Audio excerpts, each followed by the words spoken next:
अस्सलाम वालेकुम जी जनाब। Chapter 20 second year physics Punjab text book board, पहला लेक्चर, पहली वीडियो यानी कि जनाब। टॉप चैप्टर का नाम है एटॉमिक स्पेक्ट्रा, स्पेक्ट्रम की जमा स्पेक्ट्रा। जनाब ये जो चैप्टर है ये स्पेक्ट्रोस्कोपी से लिया गया है। फिजिक्स वाले भी पढ़ते हैं इसे और केमिस्ट्री वाले भी पढ़ते हैं। स्पेक्ट्रोस्कोपी क्या है? दो अल्फाज के मिलने से बना है, स्पेक्ट्रम प्लस स्कोप, यानी स्पेक्ट्रम को देखना, स्पेक्ट्रम को ऑब्जर्व करना। तो स्पेक्ट्रम को कैसे देखना? फर्स्ट ईयर में चैप्टर 10 में हमने पढ़ा हुआ है स्पेक्ट्रोमीटर, उसमें भी स्पेक्ट्रम को देखते हैं। वो स्पेक्ट्रम को देखने वाला इंस्ट्रूमेंट है स्पेक्ट्रोस्कोपी। इसमें हम स्पेक्ट्रम को जो देखते हैं वो उससे कैसे मुख्तलिफ है जनाब। असल में ये जो स्पेक्ट्रोस्कोपी है इसमें हम एनालिसिस करते हैं मुख्तलिफ टाइप के स्पेक्ट्रा का, और हर एक स्पेक्ट्रम जहां से निकलता है, जहां से बनता है, जो उसका ओरिजिन है, जो अभी हम डिस्कस करने वाले हैं आज की इस वीडियो में, वो हर स्पेक्ट्रम का जो ओरिजिन है वो यूनिक है। असल में हर एक एलिमेंट का स्पेक्ट्रम क्यों और कैसे बनता है ये हम ऑनवर्ड इस चैप्टर में डिस्कस करेंगे। वो उस एलिमेंट की पहचान है। तो इसका मतलब है कि अगर हम स्पेक्ट्रम को आइडेंटिफाई कर लें तो समझ लें कि वो एलिमेंट आइडेंटिफाई हो गया है। तो जनाब हम एलिमेंटल एनालिसिस में, एलिमेंटल डिटेक्शन के लिए हम ये इस्तेमाल करते हैं जो स्पेक्ट्रोस्कोपी। तो स्पेक्ट्रोस्कोपी में हम मुख्तलिफ मटेरियल के, मुख्तलिफ एलिमेंट्स के स्पेक्ट्रा को एनालाइज करके एक तो पहचान करते हैं कि ये मटेरियल कौन सा है, और उसकी डिफरेंट प्रॉपर्टीज को भी ऑब्जर्व किया जा सकता है इसकी मदद से।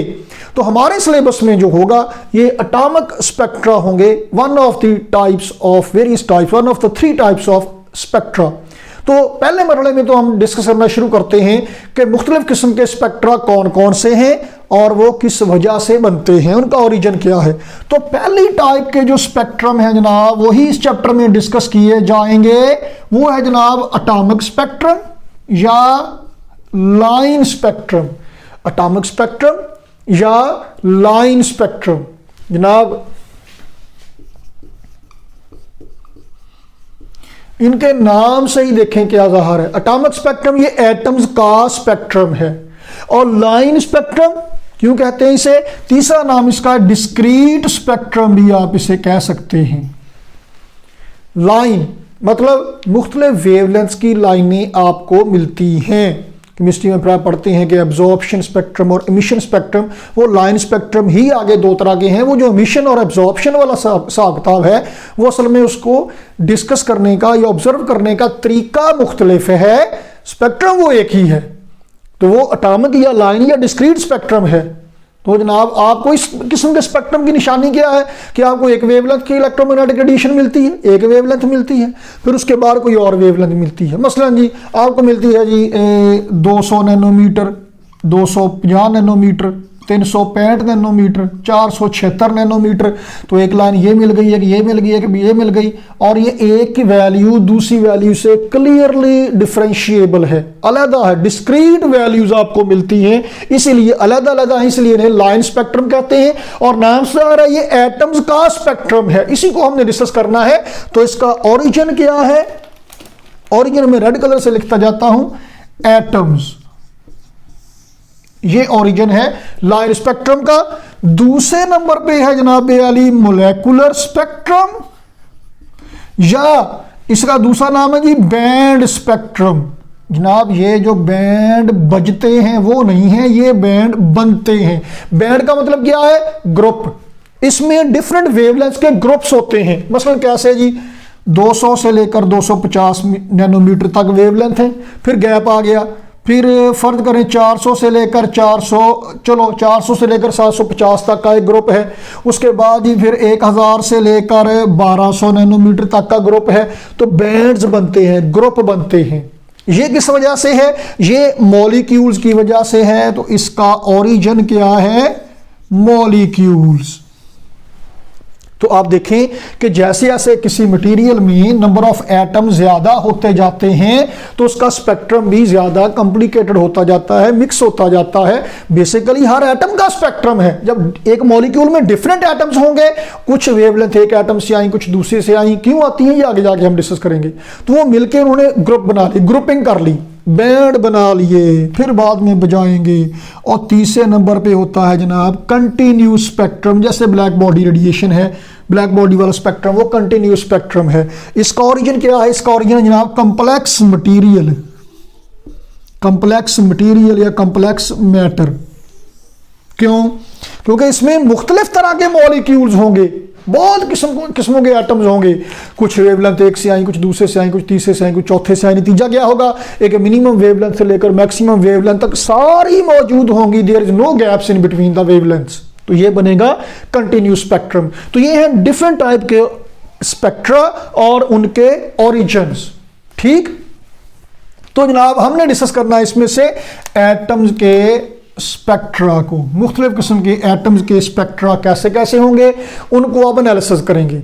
तो जनाब आली सबसे पहले 19वीं सदी के अखीर पे जाके ना जी 1885 में, मैंने किताब से देख के बताया, 1885 में जनाब जे बाल्मर ने जोहन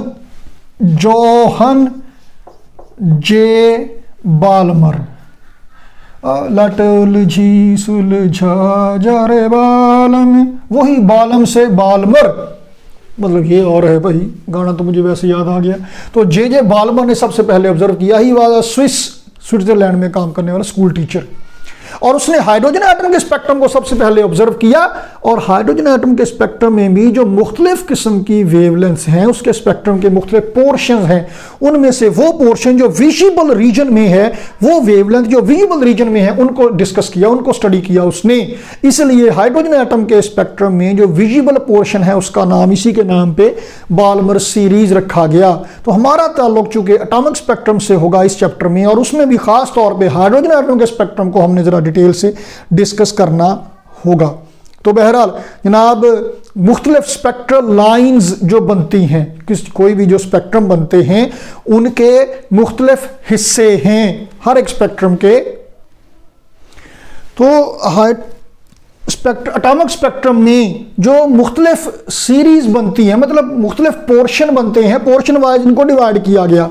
तो मुख्तलिफ स्पेक्ट्रल लाइंस को हम डिस्कस करने जा रहे हैं, शुरू करने जा रहे हैं। अभी फिलहाल आज की इस वीडियो में हम सिर्फ देखेंगे और सुनेंगे, समझेंगे अगली आने वाली वीडियोस में। तो ये जस्ट इंट्रोडक्टरी है, समझ लीजिए। तो जनाब मुख्तलिफ स्पेक्ट्रल लाइंस में सबसे पहले जी लाइमन सीरीज। लाइमन सीरीज पाई जाती है अल्ट्रा वायलेट, अच्छा मैं यहीं पे इसके नाम के साथ आगे लिख देता हूं, ये अल्ट्रा वायलेट रीजन में है। हाइड्रोजन एटम में अल्ट्रा जो पूरा स्पेक्ट्रम है उसका जो अल्ट्रा वायलेट रीजन में पोर्शन है वो लाइमर सीरीज है, और उसमें जो डिफरेंट वेवलेंथ है, इन्फिनिट पॉसिबिलिटीज हैं इसमें। तो इसमें किसी एक वेवलेंथ, कोई एक इलेक्ट्रोमैग्नेटिक रेडिएशन, उसकी wavelength 1/λ is equal to RH क्या है? रेडबर्ग कांस्टेंट, RH 1.0974 × 10⁷ मीटर पर मीटर सॉरी। तो इसकी वैल्यू भी, न्यूमेरिकल वैल्यू भी हमने डिराइव करना है, प्रॉपरली फार्मूला डिराइव करना है, न्यूमेरिकल वैल्यू डिराइव करेंगे, देखते रहिए हमारे साथ। तो जनाब ये अल्ट्रावायलेट रीजन में लाइमन सीरीज है। उसके बाद विजिबल रीजन में, ऐसे करके लिखना आसान होगा मेरे लिए, तो विजिबल रीजन में है जनाब जे बाल्मर के नाम पे बाल्मर सीरीज। तो इसमें 1/λ RH 1/2² - 1/n²। आप देखें जो लाइमन सीरीज में अल्ट्रावायलेट रीजन में है RH 1/1² - 1/n²। बाल्मर सीरीज में 1 की जगह पे 2 आ गया, और ये n क्या है? n की वैल्यू है 2, 3, 4। अगर यहां पे 1/1² है, यहां पे 1 है, तो n की वैल्यू हमेशा इस वैल्यू से n की वैल्यू ज्यादा ही होगी। क्यों? ये फार्मूले सारे हमने डिराइव करने हैं, वहां पे एक्सप्लेनेशन होगी उस वीडियो में, उस लेक्चर में। तो ये 2, 3, 4 सो ऑन, कहां तक? इन्फिनिटी तक। इसी तरह से बाल्मर सीरीज में RH 1/2² - 1/n²। तो n की वैल्यू कितनी है? इस 2 से ज्यादा, 3, 4, 5 अप टू इन्फिनिट। ये विजिबल में है। उसके बाद पास्चन सीरीज, ये इंफ्रारेड रीजन में है। ब्रैकेट सीरीज इंफ्रारेड रीजन में है, और पीफन सीरीज इंफ्रारेड रीजन में है। तो इसमें 1/λ is equal to RH 1/3² - 1/n²। तो n कितना है? 3 से ज्यादा, 4, 5, 6, 7 सो ऑन। इसी तरह से ब्रैकेट सीरीज में 1/4² - 1/n²। n कितना है? 4 से ज्यादा, 5, 6, 7 फ्ला। तो जनाब n can never be 1, less than 1 तो सवाल ही नहीं पैदा होता, 1 भी सवाल नहीं पैदा होता, हमेशा ग्रेटर देन 1 ही होगा। क्यों होगा, कैसे होगा, वजह क्या है, ये फार्मूला क्या है, कहाँ से आया, रेडबर्ग कांस्टेंट क्या है, कहाँ से आया, ये बनता कैसे है, और ये हाइड्रोजन एटम के पूरे स्पेक्ट्रम में ही अल्ट्रावायलेट क्यों है, विजिबल क्यों है, इंफ्रारेड में 3 अलग-अलग क्यों है, सबको एक ही क्यों नहीं कह दिया। इन सब सवालों के जवाब मिलेंगे आपको आने वाली वीडियोस में। सो हमारे साथ रहिएगा, खुश रहिएगा, कोई मसला हो तो पूछ लीजिएगा। Thank you very much for joining us. अल्लाह हाफिज़।